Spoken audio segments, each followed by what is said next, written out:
Alan, thanks for joining us on World Now. We're beginning in Australia, where about 9 persons have been killed in a shooting at a secondary school in the city of Graz. 7 students, an adult, and the suspected gunman are among those killed. A report said the shooting happened at a high school in Austria's second largest city. The police have not detailed the number of casualties, but also say that several people have been killed and the school has been secured. I'm moving over to the United States in the Californian city of Los Angeles, where President Donald Trump has ordered the deployment of the National Guard and now Marines in a response to the protest.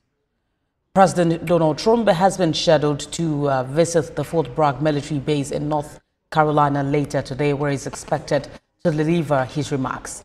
We have more in this report. U.S. President Donald Trump is deploying more National Guard troops and Marines to Los Angeles as protests in the city continue. Reports say Monday's protests were generally calmer, but the prospect of the Marines on the streets has sent shivers through communities. In reaction, California Governor Gavin Newsom says it will take legal action against the deployment, calling President Trump, quote, deranged and dictatorial. Demonstrations in the city continued into a 4th day, with new rallies starting up across the U.S. against immigration authorities. Rubber bullets, grenades, and other non-lethal weapons have been used against the protesters. Some protesters who gathered at the state capitol to demand the detention and deportation campaign of the Trump administration ends. They spoke after the crowd was dispersed and smoke was seen. When families are separated, that's not a violation of human rights. When people are tortured in cages, no lawyers at trials, no due process, coerced to take plea bargains, things like that, that's not a violation. But for some reason, a slight violation of government property like this, that's the biggest deal. We are not outnumbered. We are all in this together. There is a unified voice. People are horrified with what is going on. So it just shows that the current administration does not represent the people. If we're able to get this many people standing up across the country, something is wrong. People in Dallas gathered in solidarity with Los Angeles residents. Following the protests, Los Angeles Police Department Chief Jim McDowell and Los Angeles Mayor Karen Bass held a joint news conference on the deployment of military forces to the city. Of course, with the crowd just there, we will worry as it gets dark as to whether or not there are problems, but we certainly hope that there will not be. I just want to say I started off my morning with a meeting with a number of the leaders from the immigrant rights organizations. And as far as we know right now, there have been 5 raids by ICE throughout the region. I don't know. I know of at least 1 or 2 that took place in the city, but we're still compiling that information. As you know, ICE does not tell anybody where they're going to go or when they're going to be there.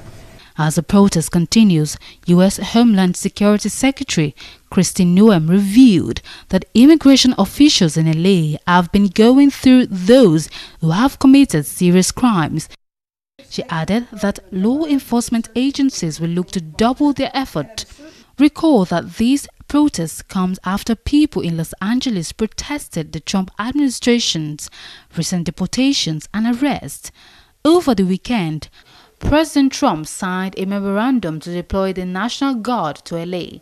It says it's to protect federal immigration officials and other federal law enforcement in Los Angeles.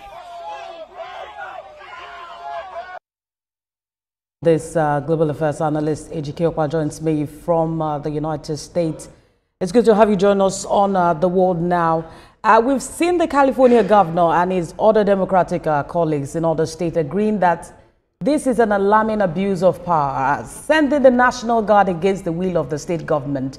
Is this even legal in the first place? Yeah, thank you for having me. This is not the first time. Let me give you precedent. Okay, in 1957, during the war in Arkansas, the governor of Arkansas at the time, that was during desegregation, didn't allow some black kids, 9 black kids, to go to the Central High School.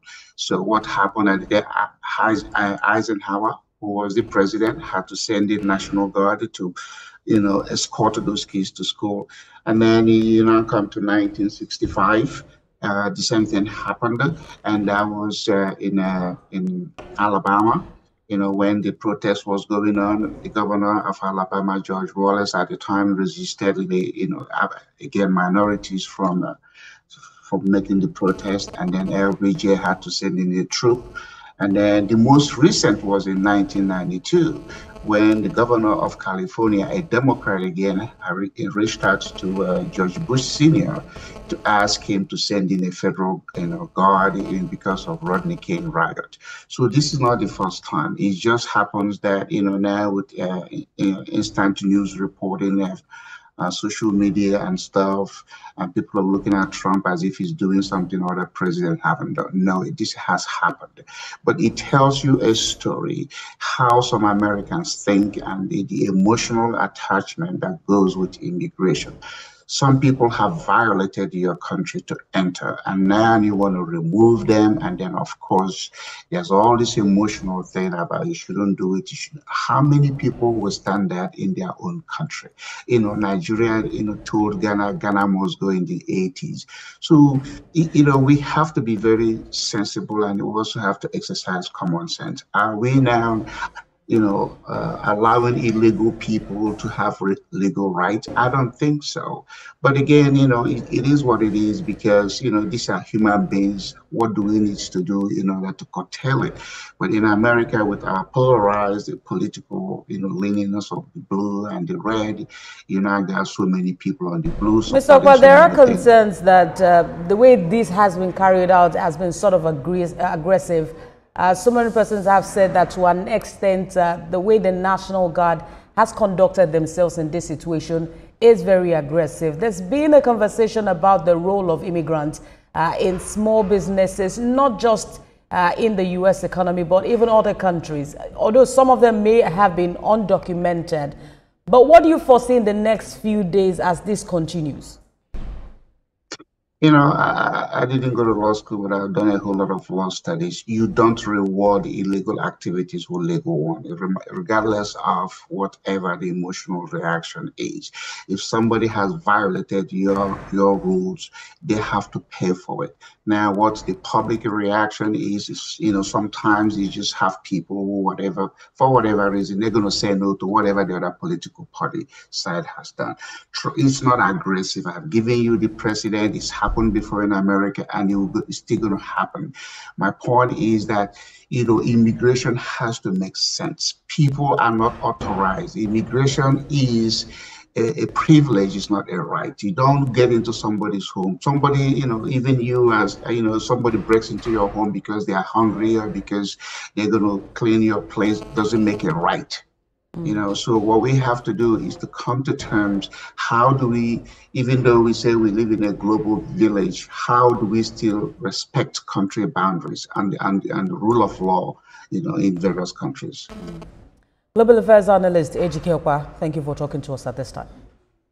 Well, thank you for having me.